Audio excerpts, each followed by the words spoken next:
இன்றெடுத்த இப்பணியும் இனி எடுக்கும் எப்பணியும் நன்மணியே சண்முகனார் தன்னுடனே நீ எழுந்து என் பணியை உன் பணியாய் எடுத்தாண்டு எமை காத்து பொன் வயிற்று கணபதியே போற்றி என போற்றுகின்றேன். குருபாதம் பணிந்து அனைவருக்கும் வணக்கம். என்னுடைய நண்பர் ஒருத்தர் ஜோதிடத்தில் எதிர்காலத்தில் நிகழக்கூடிய பலன்களை சொல்ல முடியுமா அப்படின்னு கேட்டார். அதாவது தெரியாத ஊருக்கு கேட்கிற வழிதான் ஜோதிடம். அதாவது எதிர்வரும் பலன்களை தெரிந்து கொள்வதற்காக தேவைப்படும் மிகப்பெரிய உபகரணம் அப்படின்றதுதான் ஜோதிடம் அப்படின்றதுதான் அதனுடைய அடிப்படை. நான் அவர்கிட்ட சொல்லலை இந்த விஷயத்த. ஸோ எல்லாருமே கடந்த கால பதிவுகளை சொல்லிடுறாங்க, கடந்த கால நிகழ்வுகளை சொல்லிடுறாங்க, கூடுமான வரைக்கும் நிகழ்காலத்தை சொல்லிடுறாங்க. ஆனா எதிர்காலத்தை யாருமே டச் பண்றது இல்லை சார் அப்படின்னு சொன்னாங்க. ஒருவேளை நண்பர் அவர்களுக்கு அந்த மாதிரியான ஜோதிடர்கள் பரிச்சயம் இல்லைன்னு நினைக்கிறேன். ஏன்னா என்னுடைய குருநாதர் நான் பார்த்த வரைக்கும் எதிர்வரும் பலன்களை தான் நான் சொல்லி நிறைய கவனிச்சிருக்கேன். நானே நிறைய அவர்கிட்ட அந்த விஷயங்களை அனுபவபூர்வமா உணர்ந்திருக்கேன். அதே மாதிரி நெய்வேலியிலையும் பார்த்தீங்கன்னா என்னுடைய குருநாதர் அவருமே பார்த்தீங்கன்னா எதிர்வரும் பலன்களை கணிப்பதில் வல்லவர். அப்போ அவருடைய சீடரான எனக்கும் என்னிடம் வரக்கூடிய ஜாதகர்களுக்கும் எதிர்வரும் பலன்களை கூறிய அதிகமான அனுபவம்.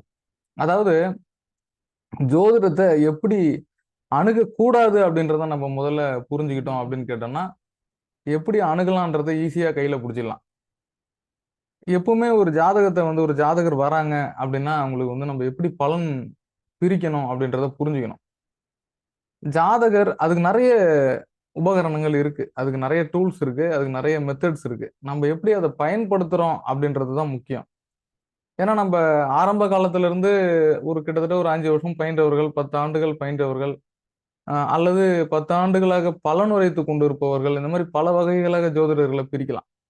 நல்ல விஷயம் தெரிஞ்சவங்களா இருப்பாங்க, ஆனா பலன் சொல்றதுக்கு பயப்படுவாங்க.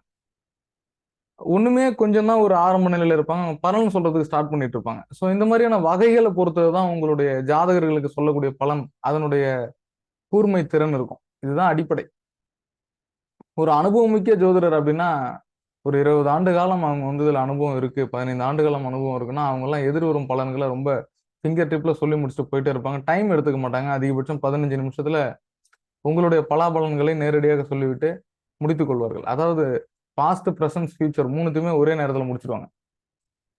என்னுடைய நண்பர் அவர்கள் கேட்டது என்னன்னா, ஃபியூச்சரை பத்தி யாருமே சொல்றது இல்லைன்னு சொல்லி கேட்டாங்க. அது எப்படி சொல்லணும் அப்படின்றத நம்ம ஒரு சின்ன ஃபார்முலா. அதாவது ஒரு ஜாதகர் நம்மிடம் வராங்க அப்படின்னா முதல்ல லக்னத்தை சரி பண்ணிக்கணும். அதாவது ரொம்ப அடிப்படை தான். ஜாதக அடிப்படை தெரிஞ்சவர்கள் எல்லாருக்குமே நான் சொல்ற விஷயம் புரியும். லக்னத்தை முதல்ல கிளியரன்ஸ். லக்னம் ரொம்ப இம்பார்ட்டன்ட். சூரிய உதயத்தை மையமாக வைத்து லக்னம் என்பது கணிக்கப்படுகிறது. ஒரு ஜாதகத்தில் ஜாதகர் நம்ம கிட்ட வரும்போது அவங்க கிட்ட இருக்கிற ஒரு பிரிண்டோ அல்லது அவங்களுடைய எழுதின ஜாதகமோ நம்ம கையில கொடுக்குறாங்கன்னா பெரும்பாலும் அதுல மிஸ்டேக் இருக்கிறதுக்கு வாய்ப்பு குறைவு. இருந்தாலும் நம்ம லக்னத்தை சரி பண்ணிக்கணும். லக்னம் கன்ஃபார்ம் பண்ணிக்கணும். இப்போ 12 லக்னத்துல எதானாலும் உட்காரலாம். உதாரணமா இப்போ மேஷ லக்னத்துல ஒரு ஜாதகர் பிறந்திருக்காங்க அப்படின்னா அந்த லக்ன புள்ளி எந்த இடத்துல இருக்குன்றத கவனிக்கணும். சிலர் சந்திப்புல இருப்பாங்க. அந்த ஜாதகரே ஒரு குழப்பத்துல வருவார். எனக்கு மீன லக்னம் எழுதியிருக்கு சார், சில இடத்துல பிரிண்ட்ல போடும்போது மீன லக்னம் வருது, ஆனா கையில மேஷ லக்னம்னு எழுதியிருக்காங்க. இந்த மாதிரியான ஒரு கன்ஃபியூஷன்லாம் இருக்கும். நம்ம அதை எப்படி சரி பண்ணணும் அப்படின்னா, லக்ன சந்திப்பு அப்படின்றத நம்ம எப்படி புரிஞ்சுக்கணும், எப்படி எடுத்துக்கணும் அப்படின்னா, வாக்கிய கணித முறைப்படி உங்கள்கிட்ட பஞ்சாங்கம் இருந்ததுன்னா அன்னைக்கு மீனத்தினுடைய லக்ன இருப்பு நாழிகை எவ்வளவு நேரம்னு பாருங்க. அவர் ஜாதகர் ஜனன நேரத்தையும் இருப்பு நாழிகையை நீங்க சரியா கணிச்சு சூரிய உதயத்தை கரெக்டா போட்டிருந்தீங்க அப்படின்னா இது ரெண்டுத்தையும் மேட்ச் பண்ணி லக்னத்தை சரியா எடுத்துட முடியும். அப்ப லக்னத்தை சரிபார்த்தல் என்பது மிகவும் முக்கியம். லக்னத்தை சரி பார்த்துட்டீங்க அப்படின்னா ஓரளவுக்கு உங்களுக்கு லக்ன ஆதிபத்திய சுப கிரகங்கள், அசுப கிரகங்கள் யார் யாருன்றதை நீங்க எடுத்துடலாம். முதல்ல இதுதான் முக்கியம். லக்னத்தை சரி பார்த்தீங்கன்னா தான் அந்த லக்ன ஆதிபத்தியத்துக்கு சுப அசுப கிரகங்கள் யார் யார் என்பதை நம்மால் பிரிக்க முடியும். அப்போ ஒரு லக்னம்னு எடுத்துக்கிட்டோம்னா இதுல வேதகன், பாசகன், காரகன், போதகன் இப்படின்ற மாதிரி ஒரு 4 டைப் ஆஃப்ல கிரகங்களை பிரிச்சு வைக்கிறோம். அது இயற்கை சுபர், அசுபர் அப்படின்றதெல்லாம் இதுல கொண்டு வரக்கூடாது. லக்ன ஆதிபத்தியத்துக்கு சுபர் அசுபர் யாருன்றது ரொம்ப முக்கியம். இதுதான் ஃபர்ஸ்ட் பாயிண்ட். எடுத்து வச்சுக்கிட்டு அப்புறமேட்டுக்கு நவக்கோள்களினுடைய பாதசாரம் சரியா எழுதியிருக்காங்களான்றதை நம்ம கணக்கு பண்ணிக்கணும். அப்புறம் அதுல வந்து என்ன திதியில பிறந்திருக்காங்க, கிழமையில பிறந்திருக்காங்கன்றதெல்லாம் ஓரலா செக் பண்ணிட்டாலே போதும். இதுல ரொம்ப இம்பார்ட்டன்ட் என்னன்னு கேட்டீங்கன்னா, கிரக அமர்வுகள் முக்கியம்.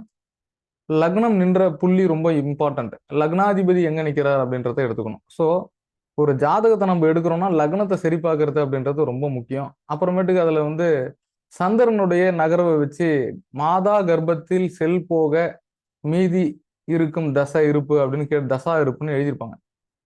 ஸோ அதுக்கு சந்திரனுடைய ஆதி அந்த பரம நாழிகை அப்படின்றது ரொம்ப முக்கியம். இந்த ஆதி அந்த பரம நாழிகை அப்படின்றத வச்சுதான் உங்களுடைய ஜாதகத்துல சந்திரன் அமர்ந்த நட்சத்திர அதிபதி யாரோ அந்த அதிபதியின் தசா தான் ஆரம்பத்துல இருக்கும். இப்ப செவ்வாய் தசை 7 ஆண்டு இருக்குன்னா ஒருவேளை மிருகசீரிஷம் சித்திரை அவிட்டத்துல சந்திரனுடைய அமர்வு இருக்கும் அந்த குழந்தை ஜனனம் ஆகக்கூடிய காலத்துல. அப்போ அந்த சந்திரனுடைய இருப்பு நாழிகை அவிட்டத்துல எவ்வளவு, மிருகசீரிஷத்துல எவ்வளோன்றது மொத்த நாழிகையை எடுத்து அதுக்கு ஒரு கால்குலேஷன் இருக்கு. அதை கணக்கு பண்ணி ஆதி அந்த பரம நாழிகையை போடுவாங்க. அதன் மூலியமா தான் தசை இருப்பு எவ்வளோன்றது வரும். ஸோ இப்போ செவ்வாயினுடைய தசை இருப்பு எழுதிட்டோம் அப்படின்னா செவ்வாய் தசை முடிஞ்ச உடனே ராகு தசை வரும். அப்புறம் குரு மகாதசை வரும். அப்புறம் சனி மகாதசை, புதன் மகாதசை, கேது மகாதசை, சுக்கிர மகாதசைன்னு இப்படி இந்த குழந்தையினுடைய தசா புத்திகள் கடந்து வரும். ஸோ இதுதான் ரொம்ப அடிப்படை. அப்ப லக்னம் அப்படின்றது ரொம்ப முக்கியம். சூரிய உதயத்தை வச்சு லக்னத்தை கணிக்கிறதுன்றது ரொம்ப இம்பார்ட்டன்ட். அது கண்டிப்பா பஞ்சாங்கத்தினுடைய உதவி வேண்டும். சந்திரனுடைய ஆதி அந்த பரம நாழிகையை கணிக்க தெரியணும். தசா இருப்பை கரெக்டா எழுத தெரியணும். அப்ப இவ்வளோ கால்குலேஷன், டைப் ஆஃப் கால்குலேஷன்ஸ் இருக்கு. இதெல்லாம் வச்சுதான் நம்மளால ஜாதகத்தை முதல்ல சரியா அப்படின்றத பார்க்க முடியும். அதுக்கு பிறகு அந்த குழந்தையினுடைய ஜாதகத்துல கிரக அமர்வுகளை சரியா இருக்கான்றத பஞ்சாங்கத்தை வச்சு சரி பார்த்துங்க. அப்புறம் அதுல வக்ரம், அஸ்தங்கம், வா அப்படின்னு போட்டிருப்பாங்க. அதுல அப்புறம் ஆ அப்படின்னு போட்டிருந்தா அஸ்தங்கம். இதுக்கெல்லாம் விளக்கங்கள் இருக்கு. சில ஜாதக நோட்ல எல்லாம் எழுதியிருக்க மாட்டாங்க. அதெல்லாம் நீங்க பார்க்காத விட்டுட்டீங்கன்னா பலன்கள் மாறிடும். சரியா? அப்ப அஸ்தங்கம், வக்ரம், கிரகணத்துக்குள்ளார கிரகங்கள் இருக்கு அப்படின்னா, ராகு கேதுக்குள்ளார அடைபட்டு இருக்கு அப்படின்னா அதையும் எழுதணும். கிரகண தோஷத்துக்குள்ள இருக்கு அப்படின்னு சொல்லி சைட்ல ஒரு பிராக்கெட்ல கூட எழுதிக்கலாம். நம்மளோட கிளாரிபிகேஷனுக்காக. இதெல்லாம் தனியா வச்சுக்கிட்டு அப்புறம் நவகோள்களோட அமர்வை வச்சுக்கிட்டு வந்திருக்கிற ஜாதகனுடைய வயதை கணக்கு பண்ணி என்ன தசை நடக்குதோ அந்த தசாநாதன் லக்ன ஆதிபத்தியத்துக்கு யாரு அப்படின்றது ரொம்ப முக்கியம். தசாநாதன் லக்ன ஆதிபத்தியத்துக்கு யாரு அப்படின்றது ரொம்ப இம்பார்ட்டன்ட். அந்த தசாநாதன் லக்ன ஆதிபத்தியத்துக்கு சுபகிரகமாக இருக்கும் பட்சத்தில் நன்மையே நடக்கும். அது ஆட்சி உச்ச மூலத்திரிகோண அமைப்புகளில் இருக்கும் பட்சத்தில் வேறு எந்த குறையும் இருக்காதுன்னு சொல்லலாம். ஒருவேளை அந்த கிரகம் நீசமாயிருக்கு, கிரகண தோஷத்துக்குள்ளார இருக்கு, வக்கரமாயிருக்கு, அஸ்தங்க தோஷத்துக்குள்ளார இருக்கு, இப்படின்னா அதனுடைய பலனை வந்து நம்ம மாற்றி அனுபவத்தின் பேர்ல சொல்றது. ஸோ அந்த தசாநாதன், புத்திநாதன் இவங்க 2 பேர் தான் ரூலிங் பிளானட். அந்த ஜாதகரை வழிநடத்தக்கூடிய கிரகங்களாக இருக்கிறார்கள். உதாரணமாக மேஷ லக்னத்திற்கு வரக்கூடாத தசை அப்படின்னு எடுத்துக்கிட்டோம். மேஷ லக்னம் பொறுத்த வரைக்கும் குறிப்பா ரொம்ப மாரக கிரகம், பாதகத்தை செய்யக்கூடிய கிரகம் அப்படின்னா சனியும் புதனும் தான். சுக்கிரன் கூட ஓரளவுக்கு பேலன்ஸான தனாதிபதி, அவன் 2 கூடவன் 7 கூடவன், கல்யாணத்தை பண்ணி வைக்கணும், பார்ட்னர்ஷிப் தொழில் அமைச்சு கொடுக்கணும்னு சொல்லலாம். ஆனா புதன் 6ஆம் அதிபதி, சனி பாதகாதிபதி. அப்போ புதன் தசை வருதான்னு பாருங்க. புதன் தசை வருது, புதன் தசையில ஒரு ஜாதகர் உங்கள்கிட்ட வராரு அப்படின்னா ரொம்ப கவனமா இருக்கணும்னு சொல்லணும். அந்த புதன் கெட்டு போயிருந்தது, வக்கரமா இருந்ததுன்னா பரவாயில்ல, பாசிட்டிவா பலன் சொல்லலாம். புதன் நேர்கதியிலிருந்து தனித்து இருந்து 7ஆம் பாவத்திலேயோ 4ஆம் பாவத்திலேயோ வலுவா இருக்கு அப்படின்னா அந்த பலனை நீங்க நெகட்டிவா தான் சொல்லி ஆகணும். அவர் ஜாக்கிரதையா இருங்க. உடல் ரீதியான தொந்தரவுகள் வரலாம், மருத்துவ செலவுகள் வரலாம், டாக்குமெண்ட் சம்பந்தப்பட்ட பிரச்சனைகள் வரலாம், வழக்கு வம்பு கேஸ் வரலாம்லாம் சொல்ல முடியும் நம்மளால. மேஷ லக்னமா இருந்தது, புதன் தசை நடந்ததுன்னா அந்த புதனின் அமர்வை வைத்து அந்த புதன் நின்ற நட்சத்திர அதிபதி எந்த பாவத்தில் சம்பந்தப்படுகிறாரோ, உதாரணமாக மேஷ லக்னமாக இருந்து சித்திரை நட்சத்திரத்துல லக்னாதிபதி காலிலே புதன் இருக்காரு அப்படின்னா லக்னாதிபதி காலில் இருக்கிறதுனால செவ்வாய் எந்த பாவத்தில் நிக்குதுன்னு பார்க்கணும். செவ்வாய் வந்து 4ஆம் பாவத்துல இருக்குன்னா, நீசம் பெற்று இருக்குன்னா அவங்களுக்கு பூர்வீக சொத்து அமையாது. பூர்வீக சொத்தால பிரச்சனை இருக்கும். தாயாரினுடைய உடல்நிலையில் இருக்கக்கூடிய பிரச்சனைகளால இவருக்கு தொந்தரவு இருக்கும். அதே செவ்வாய் மகரத்துல உச்சமாயிருக்கு அப்படின்னா அது மேஷ லக்னத்துக்கு 10ஆம் இடம். பார்க்கும்போது மேலோட்டமா அது உச்சம் பெற்ற செவ்வாயா இருக்கு, லக்னாதிபதி இது சுபகிரகமாச்சு அப்படின்னு எடுத்துக்கலாம். ஆனா அவிட்டங்கால் அப்படின்னா சனியோட வீடு அது. அப்ப அது பகை பெறும் அமைப்பு, தொழிலில் தொந்தரவு இருக்கும். எடுக்கிற மாதிரி எடுத்து கொடுத்து ஒரு கடைசியில கொண்டு கவுத்து விட்டுரும், இப்படிலாம் சொல்ல முடியும். அப்ப தசாநாதன் அமர்ந்த நட்சத்திர அதிபதி எந்த பாவத்தில் இருக்கிறார் என்பதை பார்க்க வேண்டும். அதை வச்சு எதிர்வரும் தசா பலன்களை நம்மளால சொல்ல முடியும். இதேதான் புத்தியும். அப்ப தசாநாதன் அமர்ந்த நட்சத்திரம், தசாநாதனுக்கு வீடு கொடுத்த கிரகம், ஆட்சி பெற்று இருக்கிற அமைப்புல தேவையில்லை. இதே வந்து சுக்கிரன் வீட்டுல இருந்ததுன்னா சுக்கிரனையும் எடுத்துக்கணும். அப்போ ஒரு கிரகம் நின்ற வீட்டதிபதியும் நின்ற நட்சத்திர அதிபதியும் இணைந்தே அந்த தசாநாதனுக்கு பலம் கொடுக்க முடியும் அப்படின்றத புரிஞ்சுக்கணும். அப்ப அந்த சாரநாதன் அமர்ந்த வீடு எதுவோ அந்த வீடு லக்னாதிபத்தியத்துக்கு சுப ஆதிபத்தியமாக இருந்தால் சுப பலன்களை செய்வார்.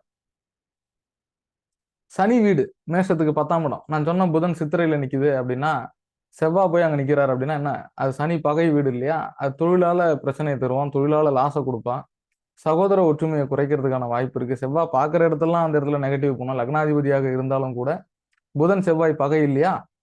ஸோ இந்த மாதிரி பலன் எடுக்கிறதுல ரொம்ப இம்பார்ட்டண்ட்டான காம்பினேஷன் இதெல்லாம், ஒரு இணைவுகள். இப்படிதான் நம்ம வந்து டச் பண்ணணும் ஒரு ஜாதகத்தை, அப்பதான் விஷயமே புரியும்.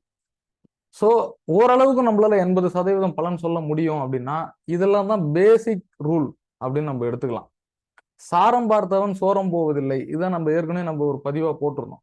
ஸோ எதிர்வரும் தசா காலங்கள், எதிர்வரும் பலாபலன்கள்லாம் எப்படி இருக்கும், அவங்களுடைய குடும்ப கட்டமைப்பு, வருமான கட்டமைப்பு, ஆரோக்கிய நிலை, ஒரு மனிதனுடைய எதிர்வரக்கூடிய ஒரு அவங்களுடைய சுக அசுப நிகழ்வுகள்லாம் அவங்களுக்கு எப்படி இருக்கும், இதெல்லாம் வச்சுதான் சொல்ல முடியும். கண்டிப்பா ஒரு ஜாதகருக்கு எதிர்வரும் தசா காலங்களை கையில் பிடித்து அவருடைய எதிர்வரும் பலன்களை கூறுவது என்பதே ஜோதிடம்.